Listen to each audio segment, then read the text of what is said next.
So my question is though, do you think that Colombo is the type to ask permission to marry Stella?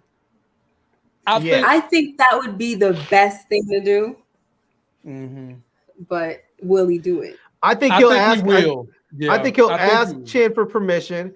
Chin will say, "If you want my blessing, kill my wife." Mm, right. okay. I agree. I agree. It might not even be kill the wife, but he's going to ask him to do some favor to get the blessing. And like Larry is saying, probably the best blessing would be to take out the wife, but he's going to ask him to do something to get his blessing. And plus, Yeah. let us not forget, Chin, after he got to thinking about it, he really didn't want Ernie to die. After he got to thinking about it, after he Yeah. really got to thinking about how it was set up and how everything would be bottle tight, he tried to go over there and save him, but it was too late. Slip and Slide Nose had already killed him. It was too late.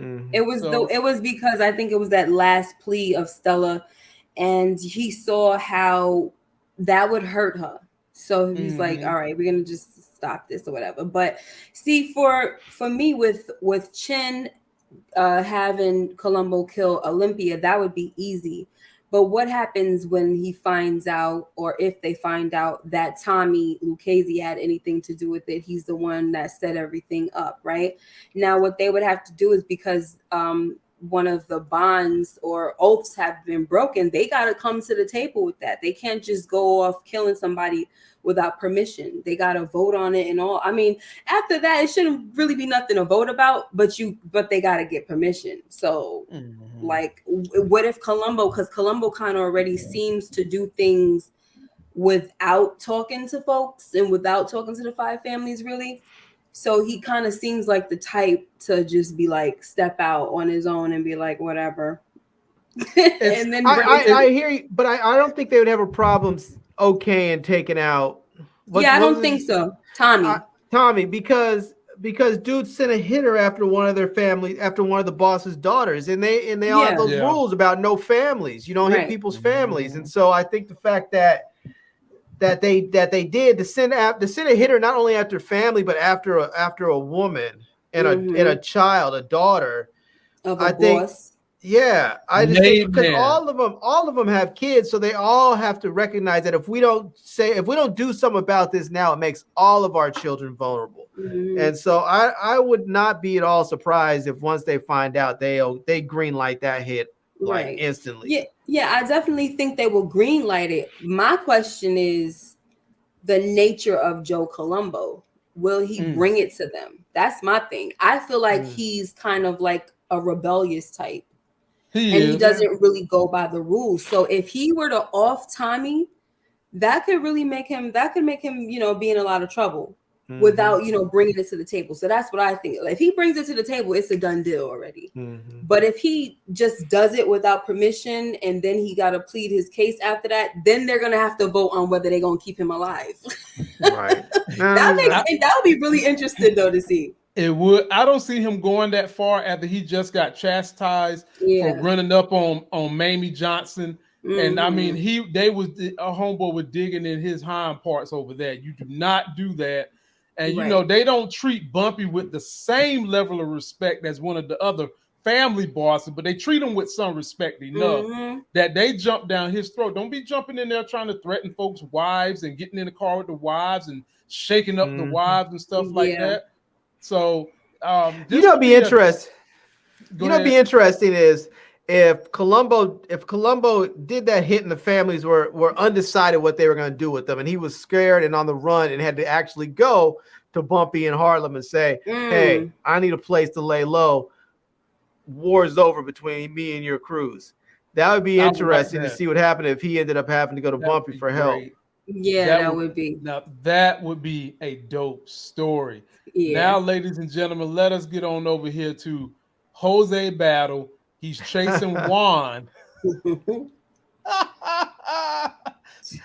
Oh my Lord. I hate to do this to him because I love Chance and Old Boy, but ladies and gentlemen, let's take a look at Ren and Stimpy and their moment of messed up. Stop. Wait.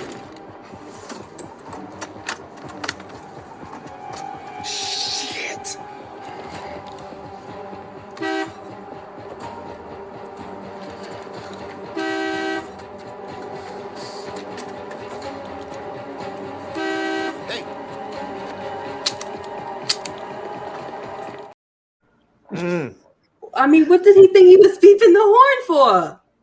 Like, Gosh, I was sitting there laughing like, bruh, why is you beeping the horn when you God, that whole thing was funny to me. I'm gonna come to you first, Larry. Well, first of all, Larry, after you seen the way this buffoon was running like he was Forrest Gump, you knew good and damn well he was not military nothing. Because if you point the gun in a military person's face and it don't do nothing, they about to whip your ass, okay? And Larry, what was you thinking when he took off and ran like that? Yeah, I mean, it wasn't even when he ran. When he turned around, that fear that he had in his face just said that he wasn't who he was supposed to be, who they said he was, Battle said he was, because he was terrified. Usually, like they were talking about this, that the dude was supposedly one of Castro's top lieutenants. People who were battle hardened like that, they get faced down with a situation like that. They may have a look of recognition or something, but it's not going to be that deer in the headlights fear. No, right. It's going to be. It is what it is. I guess it's my time. Yeah, right. They're ready. They train for that day to possibly come. Like, they do. And Miss K, how did you feel about Chance and your boy going back to Bumpy, telling Bumpy, look, we messed up. I gave my man a gun that didn't work, didn't have no bullets. But I know I've served in the military. I know military people. That guy ain't no military person. Yeah. And I like how Bumpy listened to him. And Bumpy went and got some intel from his old cop buddy he used to pay off, who said it sounds like CIA. When you heard that, Miss K, what was going through your brain? Was you starting to turn on Jose Battle? Was you still thinking, what's up with Juan? I was thinking, what's up with Juan? Because if he's a CIA, I mean, there's still good reason to take him out, but I don't know. It was just a very confusing situation. And I'm like, I can't wait till we see what's going to happen here. But if I could go back to Chance, after Bumpy cursed them out and told him that they had the Hall of Fame F up, I was cracking up. Okay. And then when they were leaving, I love their relationship. I really do. Like, it's not like they have a reverence for, like, it's a fear that, like, it's a respectful type of fear, like a reverence fear of Bumpy, right? And I like that because they feel this way, they can talk to him, right? Like, I know he messed up. Like, I'm gonna leave, but before I leave, can I please just say something is wrong? Something's up with this guy, Madeira. And I really like that. I like the fact that they're able to talk to him and say real quick, like, I know Bumpy mad, but I gotta say this real, I gotta get this off my mind because things was not looking right. And Bumpy listened to him and did his homework. And so I just like that relationship. And I like Chance as one of those side actors. I really enjoy Chance. Like, he's actually one of my favorites because I kind of feel like he's always, when he questions Bumpy kind of a lot, and I don't look at it in a way of disrespect or being insubordinate. I look at it as it's because they have a relationship, even though he works for them. I mean, even though they work for Bumpy, they actually have that relationship where they can voice their opinions and their concerns. And he listens to them. He's not above, like, anybody saying anything to him. So, seeing him as a journalist, but going to the house and seeing him as being a journalist, that's what threw me for a loop. Not the CIA thing. Yeah, I wasn't expecting that. Yeah, when they said the CIA, I was like, yeah, that makes sense. And then when I saw the journalism thing, I was like, oh snap. I was like, yeah, that was a curveball. Right. So when I saw the journalism thing, I immediately knew Jose Battle was up to something. Because remember, I told y'all I was already putting two and two together. How was Jose Battle getting military grade guns and not one or two? This fucker got a whole cabinet full of them. like, bro, he's got nothing. Everything in there is military, everything. Yeah. So that's when I was like, is he lying about Fidel? Because remember, like you said, he wants control of his homeland again, just like Bumpy wants control of Harlem.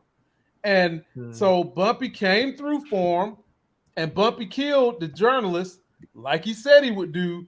But Larry, do you feel like he should have killed the drugs, or did Bumpy not have a choice?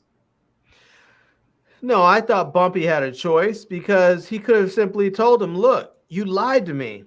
I don't keep promises that are based on lies. You want to deal with me honestly. Now, I brought him to you, do what you want to do with them, but I'm not killing them because you gave me some BS story about how, you know, he was responsible and ordered the death of your family and he was one of Fidel's top lieutenants and all that. I was like, all that stuff is bogus. And so I just would have been like, nah, homie, I'm not doing your dirty work. If you want to do it, then you could have simply said, we think dude's hiding out in Harlem. Can you have your people find us for us and find him? And we would have been and bring him to me. You bring him to you, or you could tell us where he's at, whatever. I think they would have been more than happy to do that. Except he just, you know, he wasn't honest with them. If I was Bumpy, I wouldn't have killed him. But I didn't like this scene because through much of the show, they do a really good job of making us forget how ruthless this man can really be, how violent and vulgar and a horrible human being he is. They make us forget about that a lot of times because he's always focused on saving his business or trying to do something so he doesn't screw up his wife's, you know, whatever, or helping Malcolm or fighting the Italians for coming in and taking over Harlem. There's always something else to distract us. And then you have, you know, even like in the last episode, I think it was when they robbed that bank and his partner ended up shooting dude in the head. I think I remember if he pushed him in the head or a Bumpy shot him. Whoever shot him in the head. Chance shot him. And Bumpy, even in that moment, he had some compassion. He was like, you damn fool, why couldn't you have just stayed inside? You could tell he didn't want this dude to have had to die. It wasn't he was going to let that stop him. Dude was already dead, so you know, he was going to take the money, but you could tell he had some compassion. And in this scene, it was just cold and nothing behind there. It was sociopathic. It was just like, boom, I said I would keep my word. So it was like, walk away. It was like he shot the dude, was already out the door before there was even a chance for blood spatter to get on him. You know, it was just, I didn't like that. I didn't like seeing that part of him. Yeah. You know? Yeah, you tend to forget that part. But I think that him and Jose battle is definitely going to be something to be reckoned with, man, in the future. I would not want to be someone going against those two. From what we've seen, I wouldn't want to be someone. And Miss K, I know you don't want to do it, but last but definitely not least, we got to talk about Mamie Johnson now. We can't. How can we not talk about Mamie Johnson? Got much to say about her.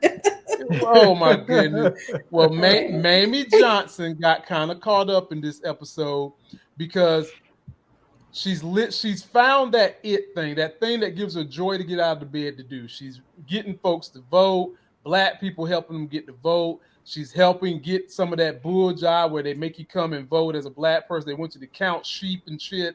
She's getting all that stuff done. She's getting that out the way, okay? And she's making a difference with Adam Clayton Powell, okay? He's loving it. He's excited. And then somebody come and deposes her as a Mr. Pike, and he looks like he's a southern redneck that's got a hard on for Bumpy, but more importantly, I think Pike knows something about the illegal dealings of Jose Battle because he kept mentioning Jose Battle when he was talking to Mamie. He just kept right on talking about Jose Battle and your husband, Jose Battle and your husband, all this, that, and third. So in the end, Miss K, she talks to Elise, who says, my daddy does what he does, but I had to find a way to love him. Her way to love Bumpy is she's resigning, and Clayton Powell don't want to hear none of it. Miss K, enlighten us with your script writing behind about your thoughts on this Mamie storyline that me and Larry enjoy seeing every moment of her on TV, every shaking moment.